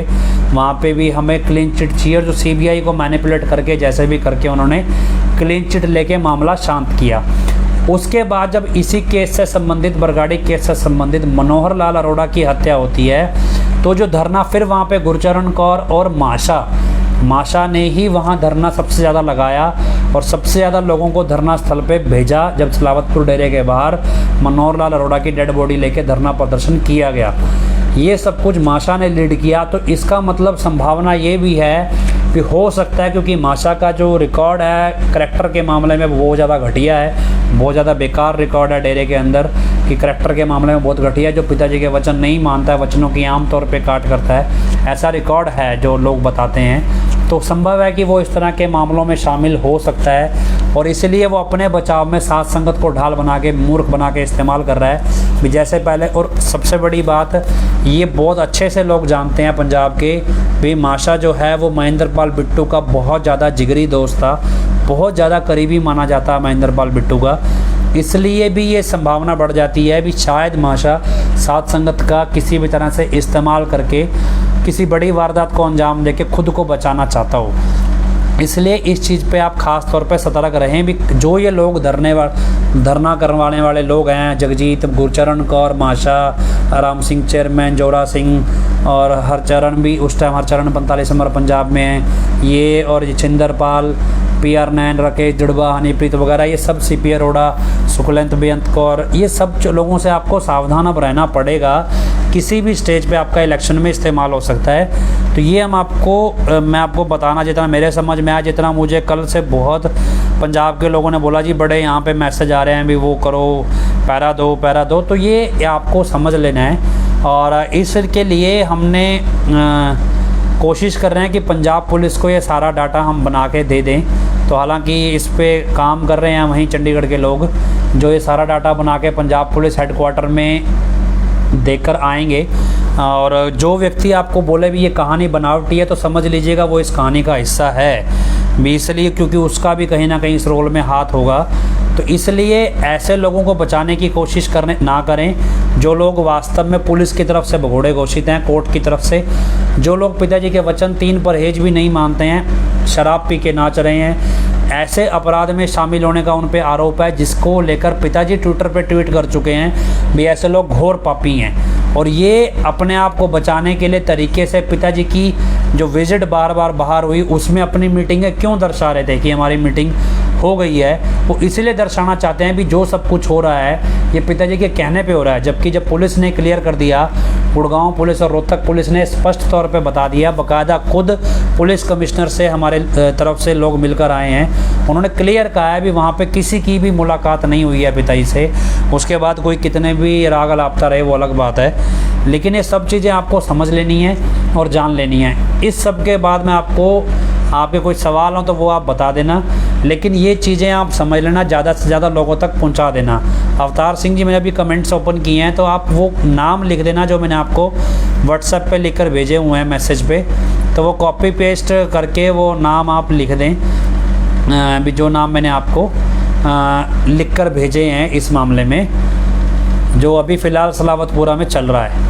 इस सब के बाद एक टॉपिक और है जो मेरे को बार बार लोग बोलते हैं और आज भी कई बार बोल चुके हैं। वो टॉपिक ये है कि बहुत से इंटेलेक्चुअल्स हैं, क्योंकि क्या अभी ज़्यादातर लोग क्या होता है उतने इंटेलेक्चुअल नहीं होते हैं जैसे जो बड़े ऑफिसर्स के साथ काम करते हैं या बड़े लोगों में गिने जाते हैं। बड़े लोगों में मतलब उनका काम बड़े लोगों के साथ पड़ता है, जैसे बड़े बड़े ऑफिस में काम कर रहे हैं, बड़े बड़ी कंपनियों में काम कर रहे हैं। ऐसे लोग जो बड़े बड़े मुद्दों को पढ़ते हैं या देश के मुद्दों को या यूपीएससी की तैयारी करते हैं या अफसर खुद बन गए, वो भी डेरे से जुड़े हैं। उन्होंने पिताजी से बड़ी प्रेरणा ली। मैं एक छोटा सा एग्जांपल है कि मेरे एक दोस्त था, मेरा दोस्त नहीं था, जानकार था, अच्छा छोटा था, जूनियर था मुझसे। वो डीएसपी बन गया, लेकिन डीएसपी बनने के बाद उसने अपनी आइडेंटिटी से पिताजी वाला रोल हटा दिया, जबकि पिताजी के आशीर्वाद से वो बना, लेकिन उसने पिताजी का नाम अब लेना पसंद नहीं करता अपने उसमें।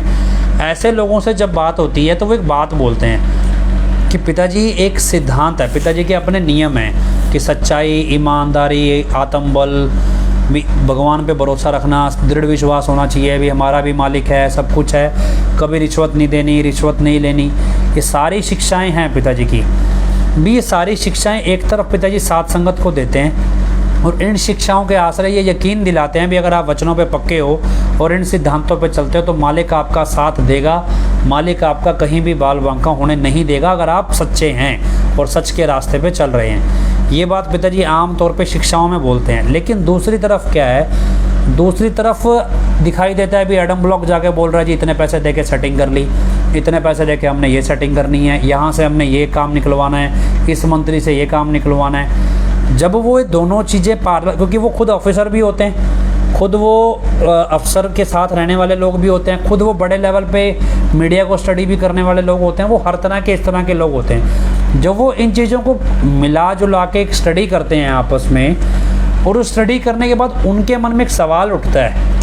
वो सवाल उन्होंने मेरे सामने भी रखा भी जब सब कुछ मैनिपुलेट हो ही रहा है तो फिर वचन मानने का दिखावा क्यों? फिर क्या जो पिताजी शिक्षाएं दे रहे हैं वो सिर्फ ये कॉन्सेप्ट है भी आप बाबा बैंगन खाए लोगों को उपदेश बताए, ये मेंटालिटी उनके अंदर पनपने लगती है इस चीज़ को लेकर भी। इसका मतलब पिताजी संगत में तो कुछ और बोल रहे हैं और वास्तव में कुछ हो रहा है। जबकि ये प्रोजेक्शन दे कौन रहा है? ये प्रोजेक्शन मैनेजमेंट दे रही है पिताजी का। यकीन मानिए जितने भी 25 अगस्त के बाद ईडी, इनकम टैक्स, फलाना ढिंगड़ा, जो भी ऐसी एजेंसियां होती हैं, उन्होंने पिताजी को लेके सारी जांच की हैं। पिताजी का एक भी इल्लीगल नेटवर्क, एक भी इल्लीगल पैसा कमाया हुआ, किसी भी तरह का ऐसा गैर कानूनी तरीके से भी टैक्स नहीं भरा या पैसा नहीं कमाया, ऐसा एक भी लूप होल किसी भी एजेंसी को किसी भी चेकिंग के दौरान नहीं मिला। जबकि डेरे के तमाम अकाउंट्स में और डेरे की तमाम ऑर्गेनाइजेशंस में कहीं ना कहीं इस तरह के सारे मैनिपुलेशन पाए गए हैं। और ईडी, इनकम टैक्स की आज भी जांच डेरे की कई अकाउंट्स पे ऊपर चल रही है और वो अकाउंट्स बंद किए गए हैं क्योंकि उसमें फॉल्टी जो ट्रांजैक्शंस हैं वो हैं, जो मतलब सस्पिशियस ट्रांजैक्शंस हैं, संदेहपूर्ण जो हैं। ये चीज़ें आपको समझनी हैं। अब आपको लगता है कि क्या यही चीज़ आपको जाननी है कि सच की लड़ाई जैसे जो पिताजी लड़ रहे हैं, पिताजी ने बीड़ा उठाया था समाज को बदलने का, धर्म के नाम पे जो कुरीतियाँ हैं उनको ख़त्म करने का। रीत जो है और कुरीत है उसमें फ़र्क पता लगे और धर्म का जो वास्तविक संदेश है भी प्रेम प्यार से सब मिलजुल के रहो और जात पात का भेदभाव नहीं है। ये सब चीज़ों को ठीक करके एक नए समाज का निर्माण कर रहे थे और उस नए समाज को क्या करना चाहिए उसके लिए उन्होंने 133 भलाई कार्यों की लिस्ट दे रखी थी। और इसके बाद क्या उनकी दिनचर्या में नियम होने चाहिए उसके लिए उन्होंने इंसा के 47 नियम दिए थे। और कौन सा ऐसा नियम है जो कभी नहीं तोड़ना, उसके लिए 3 नियम डेरा सच्चा सौदा के जो हैं, मांस अंडा शराब नहीं लेना और पराई स्त्री पराई पुरुष का सेवन नहीं करना। ये चीज़ें हमारा नियम बना के हमें बेसिक समाज दिया। इस समाज के बलबूते भी अगर आप ये सब चीज़ें करते हो तो भगवान हर सच्ची लड़ाई में आपका साथ देंगे। लेकिन हमें अपनी निजी ज़रूरतों में, छोटे मोटे स्वार्थ में, हमने मार्केट में, समाज में या जहाँ भी ज़रूरत पड़ी कॉम्प्रोमाइज़ किया। और उसके बाद यही चीज़ें एडम ब्लॉक ने अपने लिए भी की। लेकिन उन्होंने संगत में ये प्रोजेक्ट किया भी पिताजी भी इस तरह के काम करते हैं, जबकि पिताजी कभी इस तरह के काम नहीं करते। और यकीन मानिए पिताजी ने तो कभी कोर्ट की पेशी मिस नहीं की। पिताजी को ने कोर्ट ने जब भी पिताजी को बुलाया टाइम से 5 मिनट पहले पहुंच जाते थे। एक बार किसी वजह से गाड़ी ब्लॉक हो गई तो लेट हो गए 5 मिनट, तब कोर्ट ने बोल दिया था। लेकिन पिताजी अपने अनुशासन में इतने पक्के थे भी कभी कुछ गलती नहीं करते थे। अब सवाल ये कि पिताजी के किसी भी काम पे, किसी भी तरह के लेन देन पे कोई भी एजेंसी सवाल नहीं उठा सकी, कोई भी कमी उनके काम में निकाल नहीं सकी। बाकी कोई ऐसा व्यक्ति नहीं बचा जो लीड रोल में हो, जिसके काम में कमी ना निकली हो और जिसने रिश्वत लेके मैनिपुलेशन ना की हो। अब इस सब के बाद क्या लगता है भी पिताजी पैरोल पे बाहर आ गए जी, सेटिंग हो रही है। क्यों? पहले तो बोले जी बीमारी है, टेस्टों में कोई बीमारी आ नहीं रही। तो क्या पीजीआई के डॉक्टर, मेदांता के डॉक्टर मूर्ख हैं, उनको पता नहीं है भी एक ट्यूमर है जी, ट्यूमर है, फिर दूसरा डॉक्टर बोलता है ही नहीं। मतलब क्या सबको समझ में आ रहा है ये मैनिपुलेशन है? तो क्या भी पिताजी की सहमति के बिना हो रहा है सब कुछ? तो आपको मोटे तौर पर समझ लेना चाहिए, अगर ये पिताजी की सहमति में हो रहा होता, अगर ये हो रहा होता पिताजी की सहमति में, तो क्या पिताजी हाई कोर्ट में ये लिख कर दे देते कि वो मोहित गुप्ता को नहीं जानते, मतलब मुझे नहीं जानते? अगर सबको मालूम है कि पिताजी का मेरे घर पे आना जाना रहा है, पिताजी मैं कितनी पोजीशन पे, अब तो एडम ब्लॉक ही बोलता है ना कि पिताजी के साथ मेरे डायरेक्ट काम होता था, पिताजी मेरे काम को मॉनिटर करते थे, गलतियां पकड़ी गई मेरी, तो एडम ब्लॉक ही बोलता है। तो अगर मैं इतने करीब रह के काम करता था और तब पिताजी अगर ये स्टेटमेंट दे रहे हैं कि मैं मोहित गुप्ता को नहीं जानता, इट मीन्स अगर सेशन जज के लेवल पे भी एक फर्जी स्टेटमेंट जेल से हाई कोर्ट में दिया जा सकता है, तो किस हद तक भ्रष्टाचार किया जा सकता है पिताजी का नाम इस्तेमाल करके, ये आपको सबको पता है। रही बात चिट्ठियों की, तो चिट्ठियों को लेकर जितनी कंप्लेंट्स दी गई हैं, आपको जानकारी दें भी, कंप्लेंट्स भी फाइल हुई हैं, भी चिट्ठियाँ फर्जी हैं, बाकायदा इसकी कंप्लेंट्स फाइल हुई हैं, बाकायदा कोर्ट केस होंगे, इसमें लीगल नोटिस गए हैं, सब कुछ हुए हैं, केस भी होंगे, लेकिन 30 जून तक अदालत बंद है, इसलिए केस 30 जून से पहले नहीं शुरू कर सकते। अब ये सब कुछ होने के बावजूद कोई भी ऑफिसर जवाब देना नहीं चाहता। तो पिताजी जब बाहर आते हैं तो एक तरफ आता है कि पिताजी बीमार हैं, दूसरी तरफ वही मीडिया आपको ये खबर भी देता है कि पिताजी इलाज नहीं करवाना चाहते। इसका मतलब क्या है? बीमारी पिताजी को मालूम है, पिताजी की मर्जी के बगैर पिताजी को वहाँ से बाहर लाया जा रहा है, और यही चीज़ मैनेजमेंट आपको दिखाती है कि हम तो सेटिंग करके लाएं और पिताजी की इसमें सहमति है। फिर वो आपको उनके प्रवक्ता बन के उतरते हैं भी वो केसर की खीर खिलाई गई, ऐसे मुलाकात हुई, इतने घंटे मुलाकात हुई, इस बंदे की हुई, इसकी नहीं हुई। क्यों किया जाता है? क्योंकि ये सब राजनीतिक ड्रामा है, ये सब राजनीतिक ड्रामा है। क्यों? क्योंकि चुनाव में सबका हर तरीके से इस्तेमाल होना है। ये चीज़ें आपको मोटे तौर पे समझनी है इन सबसे। तो अब मैं आपके कमेंट्स ओपन करता हूँ जो देख रहा हूँ। अब आपके कोई कमेंट्स हैं तो कमेंट्स कुछ हैं तो बताएं, जो आपको जितना मैंने बताया इससे संबंधित कोई सवाल हो वो आप बता दें, जो भी आप सवाल पूछना चाहते हो। हाँ, बाकी देखो जो थोड़े बहुत एलिमेंट हैं वो तो आपको पता है भी, आजकल तो IT सेल मिल जाता है पैसे देके, उनको छोड़ दीजिए। आपको कहीं डाउट हो इस लॉजिकल टॉपिक पे भी, ये सब कुछ हो सकता है, नहीं हो सकता है भी, जो लोग जिंदा बच्चों को, अपनी समिति के प्रबंधकों के बच्चों को जिंदा जला सकते हैं अपने स्वार्थ के लिए, तो सोचिए वो किस हद तक जा सकते हैं। जो एक धर्म ग्रंथ को फाड़ के पूरे स्टेट के अंदर माहौल बिगाड़ सकते हैं, वो किस हद तक जा सकते हैं। ये सब चीज़ें आपको समझनी हैं। और कुछ चीज़ें, कुछ सवाल कोई हो तो वो सवाल आप सामने रखें जी। बाकी देखो चंडीगढ़ में मीटिंग हुई है, हाँ चंडीगढ़ में मीटिंग हुई है, मानसा में मीटिंग हुई है, बठिंडा में भी मीटिंग्स हुई हैं, जो लोग अलग अलग बता रहे हैं, मानसा के अलग अलग रीजन में जहाँ से कॉल आए हैं। तो जहाँ मीटिंग्स हुई हैं, एक मिनट, बड़ा कमेंट ना लिखें जी, एकदम से भाग जाता है वो जब तक पढ़ते हैं। तो एक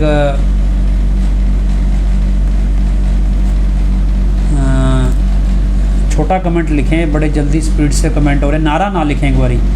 शाही परिवार क्यों चुप है, क्यों हनीप्रीत चुप है, ये तो उनसे जाके पूछे जी।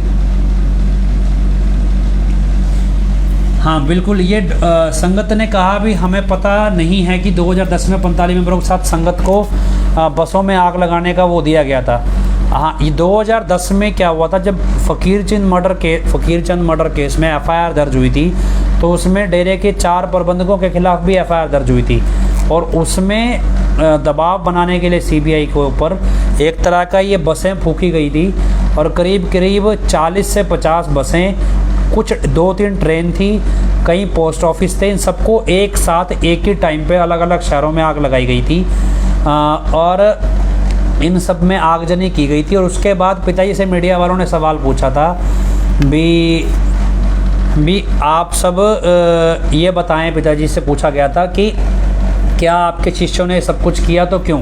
तो पिताजी ने बोला भी जो लोग ये करवा रहे हैं, जिनका इनमें हाथ है, वो हमारे शिष्य हो ही नहीं सकते। उसके बावजूद भी जिन लोगों ने ये किया उनको ज़बरदस्ती प्रसाद दिया गया भी ना जी आपने बहुत अच्छा किया है, बहुत अच्छा किया है। ये सब चीज़ें आपको मतलब उस टाइम पे हुई थी और ये काम हुआ था। और बाकायदा मोगा बस कांड में, जब मोगा में बसें फूकी गई थी, उसी बस कांड में ही महेंद्र पाल बिट्टू को गिरफ्तार करके ले जाया गया था जब नाभा जेल में। ये आपको बताएं भी एक्चुअल में एफआईआर मोगा बस कांड वाली थी, लेकिन उस एफआईआर के उसमें उसने कहते हैं पुलिस वाले भी, उन्होंने बरगाड़ी के गुनाह को कबूल लिया था और बाद में ये सब चीज़ें जो हुई वो इस तरह से हुई। और कोई चीज़ होली के दिन फूकी गई थी बसें, नहीं होली के आसपास थी जी, होली का दिन नहीं था, होली के आसपास थी। 27 फरवरी 2010 को एग्जैक्ट डेट आपको बताएं। हाँ तो और भाई हमारे ब्लॉक में यूपी के 45 मेंबर आकर आग लगाने को बोला था। ये तो पढ़ने से पहले निकल जाता जी। हाँ ये तरसेम सैम इंसा जी लिख रहे हैं भी ऐसा सुनने में आया है कि उनको लोगों को बोला गया है भी आसपास की जो सामाजिक संस्थाएं हैं, जो क्लब हैं, इन सब से अपने तालमेल बना लो। मतलब क्यों आपको ज़बरदस्ती एक ऐसी भीड़ इकट्ठी करने को बोला जा रहा है भी जो ये भीड़ इकट्ठी की जाए, ज़रूरत क्या है? यही चीज़ आपको ध्यान हो। अब आपको चलो ये इसी टॉपिक से समझ में आए कि 25 अगस्त से पहले आपने देखा हो कितनी सारी संस्थाएं आके यहाँ चिल्ला रही थी ये कर देंगे वो कर देंगे। हाँ अच्छा 27 तो 2010 में राजस्थान के लालगढ़ ब्लॉक के कुछ लोगों को दोषी करार दिया था कोर्ट ने, ये विक्रम इंसान जी लिख रहे हैं जी। बिल्कुल इस चीज़ों को आप समझें कि कैसे 25 अगस्त को भी ये सब कुछ हुआ और अब भी ये सब कुछ हो रहा है बिल्कुल सेम उसी तर्ज पे। जबकि अगर ऐसा कुछ है, वास्तव में धमकी आई है, तो मीडिया में जाओ, बड़े स्केल पे सिक्योरिटी की मांग करो, मेमोरेंडम दो डीसी को भी ऐसा कुछ हुआ है भी हमें सिक्योरिटी प्रोवाइड कराओ। साथ संगत का इस्तेमाल करना क्यों? हाँ जितने लोग देखो लिख रहे हैं सब लोग हमारे ब्लॉकों में सब कुछ किया गया, तो ये सारी चीज़ें आपको समझनी है। हमारा सिर्फ मेरा कहने का मतलब इतना है या हमारी टीम का मतलब ये है भी इन सब चीज़ों से आपको ये समझना है कि अब आप इसका मोहरा ना बने, आपका इस्तेमाल किसी भी स्टेज पे ना हो, तो आप समझदारी से काम लें, अपने इर्द गिर्द होने वाली हर एक चीज़ों को भांपें। मुझे फ़र्क नहीं पड़ता है, किसी को फ़र्क नहीं पड़ता है, आपका बच्चा जाएगा शिकार हो जाएगा कोई भी। पहले बहुत से लोग ऐसे मारे गए बेवजह, तो किसी ने पूछा? आप सारे अपने अपने परिवारों में मस्त हैं, जिन्होंने खोना था उन्होंने अपना बच्चा खो दिया, लेकिन जिन्होंने कोई मतलब वो नहीं रहा कि हमदर्दी नहीं रही, कुछ नहीं, बस ठीक है 25 अगस्त को पोस्ट डाल दी जाती है। और हालांकि डेरे के ऑफिशियल पेज से तो आज तक पोस्ट भी नहीं डली उनको लेकर, और तो क्या होगा। हमारे पास भी मैसेज आया बसों में आग लगाने पर, हमने मना कर दिया।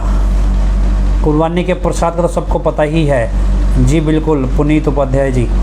और कोई सवाल आपका हो आखिर में, एक दो सवाल और लें, लेकिन आपको बार बार बोल रहे हैं भी जितने भी लोग आप ये प्रोग्राम सुन रहे हैं, एटलीस्ट पंजाब के लोग जिनको समझ में आ रही है, मैं कोशिश करूँगा एक दो दिन में, क्योंकि ज़्यादातर पंजाब के लोग वीरपाल बहन जी को ज़्यादा समझते हैं, तो वीरपाल बहन जी को आज क्या तारीख है?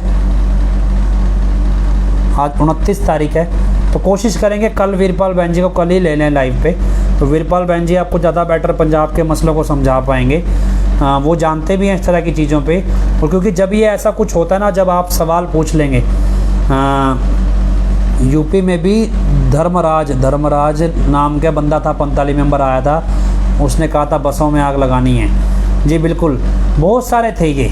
अब कोशिश करेंगे कि हम बता दें, क्योंकि वीरपाल बहन जी को समझते हैं। और एक और चीज़ है मैं आपको बताने लगा था कि जब आपको ये कहा जाता है ना कि आप सवाल पूछना शुरू करेंगे, भैया ये ऐसे था, ये वैसे था, कि आपने ये क्यों किया, पिताजी के वचन तो ऐसे नहीं हैं, आप ये क्यों कर रहे हो, ये क्यों नहीं कर रहे हो। जब इस तरह की चीज़ आप पूछेंगे तो आपको बड़ा स्टैंडर्ड सा जवाब दिया जाता है कि भैया ये जो कबीर दास जी की कहानी सुनाई जाती है भी, ये प्रसाद बना दो जी, प्रसाद के अंदर गोबर मिला दो, मतलब ये चीज़ें आपको फिर बताते हैं भी ऐसे करो जी, प्रसाद में गोबर मिला दो, बस हो गया काम। भी आपको सवाल पूछना ही नहीं है, फिर आप क्यों किंतु परंतु आपने करना ही नहीं है। तो ये सारी चीज़ें आपके सामने हमने रखी हैं। पुराना बैकलॉग दिखाना है, मौजूदा स्टेज पे कैसे इस्तेमाल हो सकता है। बहुत सारी चीज़ें जब आपको पता होंगी फिर आप समझेंगे भी। जब आपको सब कुछ पता होगी तो आप समझ भी पाएंगे भी हाँ कहाँ कहाँ क्या क्या हलचल हो रही है। तो ये आप ध्यान रखें भी ऐसे किसी भी साजिश का शिकार ना बने। बहुत बार बन चुके हैं और लोग और बार बार मुकदमे झेलते हैं, लेकिन ये माशा जगजीत वाले लोग जैसे ही निकल जाते हैं, इनको कुछ नहीं करना है, इनको आपको मरवाने के पैसे मिलते हैं, ये आप उसके बदले पैसा लेंगे, इनका यही धंधा है। और आज तक 2007 से लेके 21 आ गया है, पिछले ये कितने टाइम हो गया, लगभग 14 साल हो गए ये यही काम करते आए हैं। तो इसलिए आप सब कुछ ये समझिए। कोई सवाल आपका ऐसा नहीं आ रहा है तो फिर भी कोई सवाल हो आप इनबॉक्स में लिख के भेज दीजिएगा, जो आपका लॉजिकल हो। जो आपको कोई भी जानकारी सलावतपुरा से मिल रही है वो भी कोशिश करें आप ज़्यादा से ज़्यादा वो जानकारी हमारे को मैसेज करें। जो भी मैसेज आपको नाम चर्चाओं में या मीटिंग करके आपको दिए जा रहे हैं वो सारे मैसेज आप हमें भेजें, ताकि हम आगे से आगे साथ संगत को बता सकें, जागरूक कर सकें। और ये चीज़ आप समझें भी पिताजी किसी भी स्टेज पे गलत नहीं है। हमारा जो संघर्ष है वो एक पोस्ट भी डाला है, सच के रास्ते पे ईश्वर कैसे साथ देके आपकी सच्चाई की जीत करवाता है, और उसमें कैसे गुरु आपका साथ भी देता है, सब साथ देते हैं, सारी कायनात आपका साथ देती है। तो ये सब कुछ आपने समझना है इस तरह से। और यही चीज़ आपको जाननी है, समझनी है। तो इसी सब के साथ आपसे अलविदा लेते हैं। लगभग 1.25 घंटा आज हो गया है। तो कोई और चीज़ फिर भी आपको मिले, जैसा भी हो आप बता देना। धन धन सतगुरु तेरा ही आसरा। अरदास आखिरी में हम बोल लेते हैं, अरदास जो बोलते हैं और अरदास बोल लेते हैं जी। धन धन सतगुरु तेरा ही आसरा, हे मालिक तुझे लाज है अब बहुत हो गया, तो दया में रहमत कर। तेरे प्यार मोहब्बत की राह में चलने वालों को कोई दुख तकलीफ़ ना आए, तो ऐसी रहमत बख्श और सबको सुमति दे। सुमति किस तरह से देनी है ये तो सब जानता है, जिसको जैसे देनी है वैसी दे, वो तेरी मर्जी। धन धन सतगुरु तेरा ही आसरा जी।